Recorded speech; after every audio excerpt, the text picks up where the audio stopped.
I'm kind of sitting in the dark a little bit today, but believe me, it's better. At any rate, I had a little topic I wanted to cover. I've been thinking about it for the last couple of days. I'm afraid I'm going to leave a bunch of stuff out. I hope not. But I kind of wanted to talk about poison ivy. I had given the thumbs up to a poison ivy video that a young woman did the other day. She did a really fine job on it. And I just wanted to reiterate some of that and pass some of that along. And I'm going to go over that part first and then talk about secondary exposure to poison ivy, poison oak, sumac, and I don't know what this Virginia creeper is, but I'm going to look that up. I think that's what I have out in front of my house. So at any rate, what ended up happening was I got a stinging sensation and an itch right here between these two fingers on my left hand. And it was the same day that we had poison oak and poison whatever it is that we poison stuff that we have laying all over the place out there had been. I don't want to go into the details, but we had a lot of it that had been lying around. Leave that alone for right now. So what I ended up doing, because I had some experience with it 2 years ago that wasn't too pleasant, what I ended up doing was I ran cool water over those fingers and then took a little bit of this laundry detergent, it's white powder, and just sprinkled it on the area that was itching. And then I just let it sit for a couple of minutes. Now, I guess the idea is to get the oil out of the skin, and it takes more than one stab at it, so to speak. And so I probably did it, this process I'm going to tell you, I probably did this 5, 6, 7 times in about a 36-hour period. Now, the night before, I felt it starting to burn and itch, and I didn't get up and take care of it right away. So it already kind of had a little head start on me, but it seems to have stopped it dead in its tracks. And I had quite an ongoing, I didn't get the pustules and the oozing and all that that people get with it when I had it 2 years ago, but it, trust me, caused me plenty of problems. And going to your family doctor or to a walk-in clinic can cost you $80, and then this prescription or more, and the prescription can cost you a ton of money. So it's not only a time saver, a money saver, a pain saver, but it's also something that you can use if for any reason besides money you couldn't get medical treatment if you catch it soon enough. There's several things that if you catch them soon enough, you can kind of knock it out and not have the problem with it. One of those things, if you get a little eye irritation, and you can get some eye wash that has boric acid in it, or make a boric acid eye wash. There's all kinds of instructions for that on the internet, but you need to get pharmaceutical grade boric acid, not the kind that they want for killing ants and roaches. That sounds terrible, but you need the pharmaceutical grade of boric acid, so you can sometimes stave off an eye problem if you catch it in the very beginning stages. Now, having said that, I took some cool water, ran it over the fingers right here, sprinkled some dry laundry detergent powder. And by the way, I will put a little plug in. It says on the front of this that it's good for 80 loads, and I probably use less than they call for. And so I was comparing it to the liquid that I have, cheap liquid I have in the other room. This 80 loads I think cost me just under $5. So it's cost effective, but it's also saves space. This is a 5-pound, 3-ounce box. I think it's fairly concentrated. I bought this same brand name. It used to come, I think, in a yellow square tub, and used it in cold water, mind you. I don't even know if they recommend that now, but I used it in cold water to save money. And every night when I would come in from gardening, I would take my white painter pants off that had, tomato stains, green tomato stains and everything all over them, dirt, and throw them in this detergent with water. It did really nice, did a really nice job. So I just started using this again recently, and so far I'm really happy with it. So back to the topic at hand. Ran some cool water over my fingers right here where they were burning and itching. Sprinkled the white powder, let it sit for a few minutes. Then I came back, and what you really want to have is not a washcloth or anything reusable. You want to have something disposable. I would probably take a paper towel and fold it into pieces, and then kind of rub that detergent into the affected area. I'm going to make sure I don't do anything important with this that's going in the garbage. Okay, so you would rub it, take your paper towel, throw it in the garbage, and then go back and rinse the rest of the detergent off under running water. Then what I did the first time was I went directly for the dish liquid. The second time or third time or whatever, I went to the store and bought witch hazel, which I don't even know for sure what this stuff is. I know it's an astringent. I would have to do some reading. I've heard about it over the years, but I've never bought any, so I bought witch hazel. Now what you want to do with this is get another clean, like a folded paper towel, or I guess a cotton ball would be fine, but what you don't really want to put the cotton ball or the paper towel on and do this, upside down. It's okay if you're absolutely sure it hasn't been contaminated, but it would be better to dribble it onto the surface of. You don't want to touch your poison ivy and then put that paper towel back on here and tip it upside down, because then you got real problems. You really don't want to do this. Be careful not to do that. I would take it and dribble it on and then just rub it gently, let it sit for a couple minutes. And then the third step was to take dish liquid. I've used different brands. I kind of like this one. This worked really nicely for me. And you just take it full strength and dribble it on the affected area. And then I don't blot it dry or anything. I just let it air dry. And that really took the itch out of it. And then if the itch comes back, I just repeat the process. But it took hours for the itch to come back. And it made it easy so that I wasn't tempted, to start. It's not a good thing. It's not a good thing to do that to your skin. So that is the process that I used. I also took I don't have it out here, I was going to show you. I took triple strength garlic oil, and it was 1,500 milligrams. I imagine you could use that topically too, right on the poison ivy itself. I think I'm making things worse here.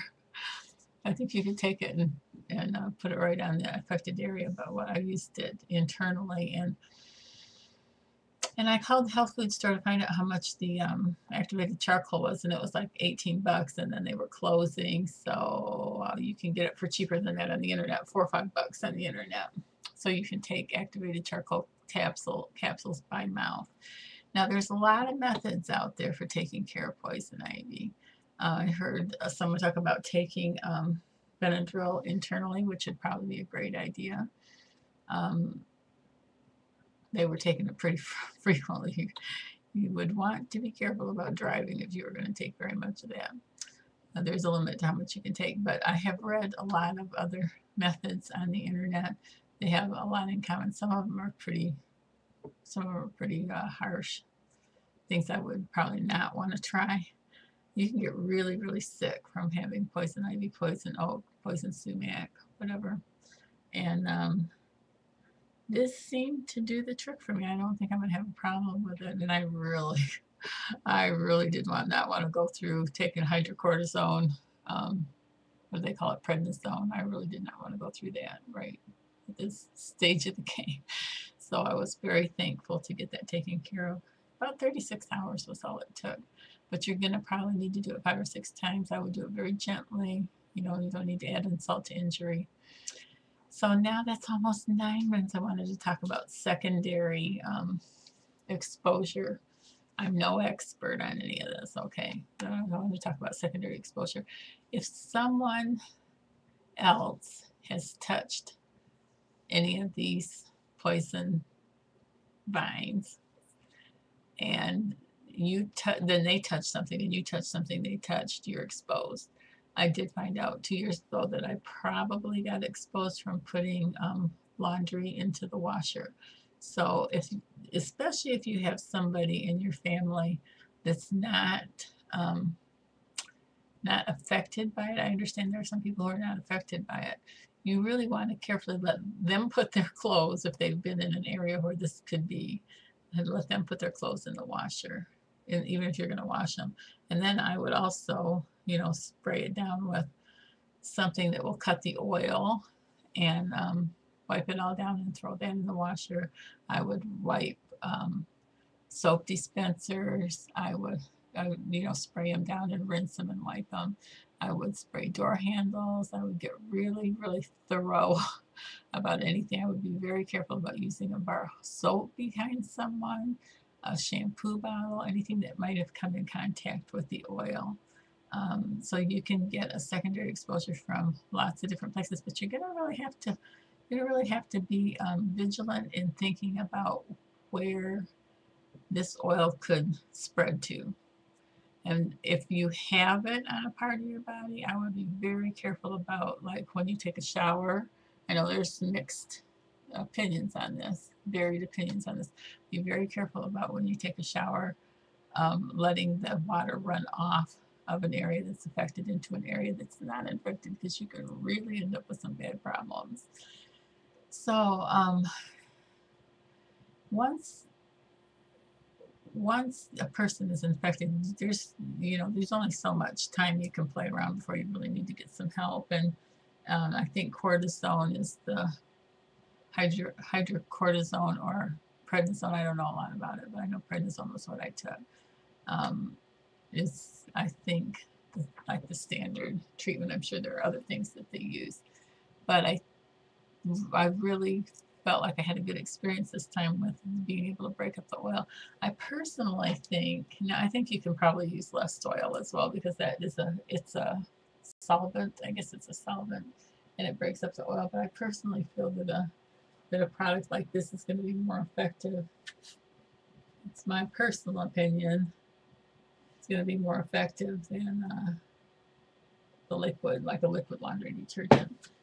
Now, one of the reasons I feel that way is because I took a pretty dirty pair of light colored work pants the other day, and I'm pretty sure it was this detergent I used. I'm not 100% positive, but I'm pretty sure that it was this detergent I used, and it really broke through almost everything that was in these light colored work pants. And like I said, I've had a really good history with it before.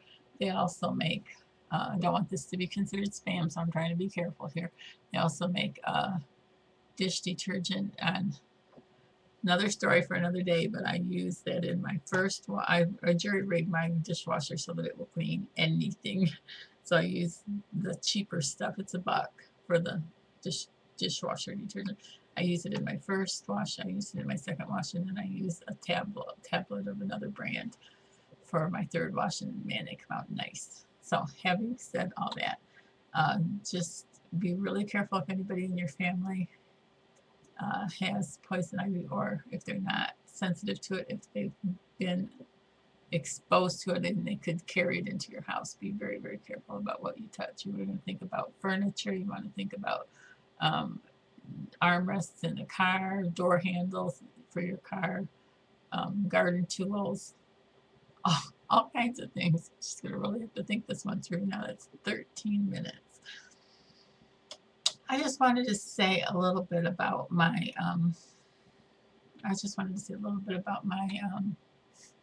I guess my use of capital letters is one thing I want to say something about. I'm sorry, my voice is really bad today. You may have to turn it up. Capital letters for me are a way to show emphasis, not anger. Okay, it's like when you read anything I wrote that has capital letters and you see these words jump out in the capital letters, it shows volume, it shows enthusiasm, it shows emphasis, but not necessarily anger. And so I need to be careful, because I know people take it to mean that you're shouting. I just mean it's emphasis. So I have a hard time not using them. I've been known to use them. I get made fun of for using them, but it doesn't mean anger. I don't get angry. I'm too worn out to get angry. I don't have a lot of energy for anger anymore. I said I can carry a lot of things. I can carry a lot of burdens. I have carried a lot of burdens, but I can't carry resentment very well, because that will eat you up. That will eat you up. It's too heavy to carry. I'm thinking, oh no, I'm itching. So at any rate, there was a little bit of maybe a misunderstanding about the video about the 24-ounce jars that are free. That I think the thing that was really funny, that I should have dragged it in here, I still have that icy cold jar of mandarin oranges because none of us can get it open. 3 people, 3 healthy, strong, four healthy, strong people, 3 healthy, strong people and 1 sick person, strong sick person tried to get this jar of mandarin oranges open. We can't get it open. And we basically gave away a really nice electric jar opener at a garage sale. I probably should have kept it.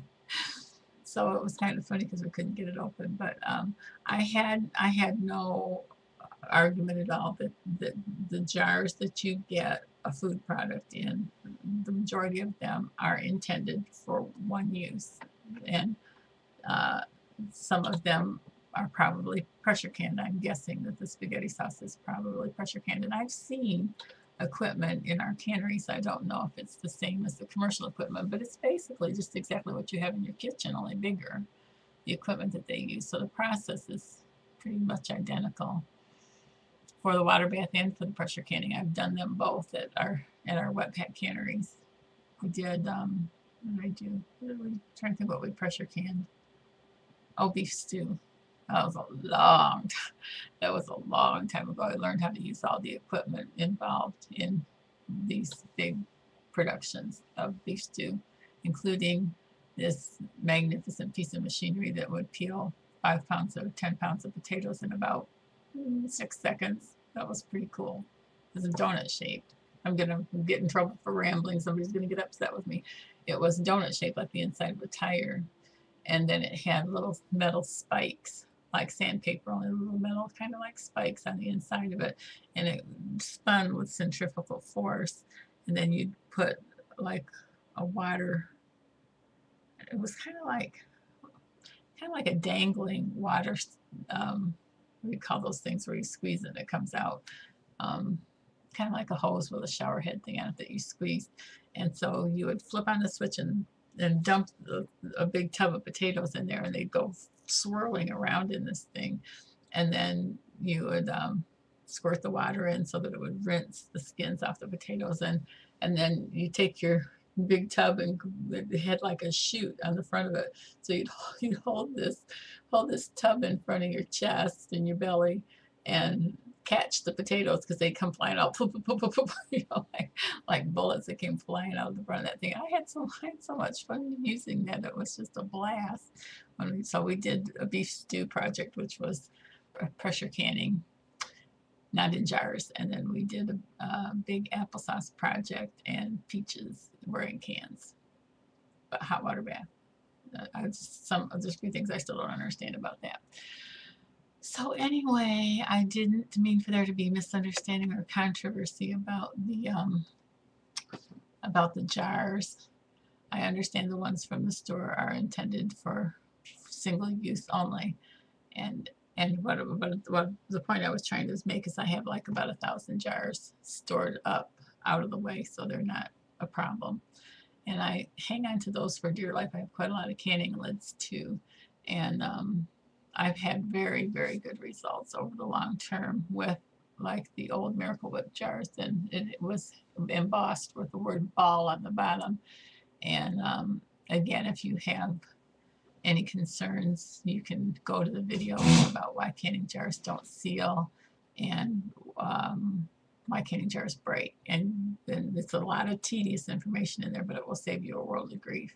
So as long as I followed my own advice, my own experience, with all my jars, I had very, very, very little breakage.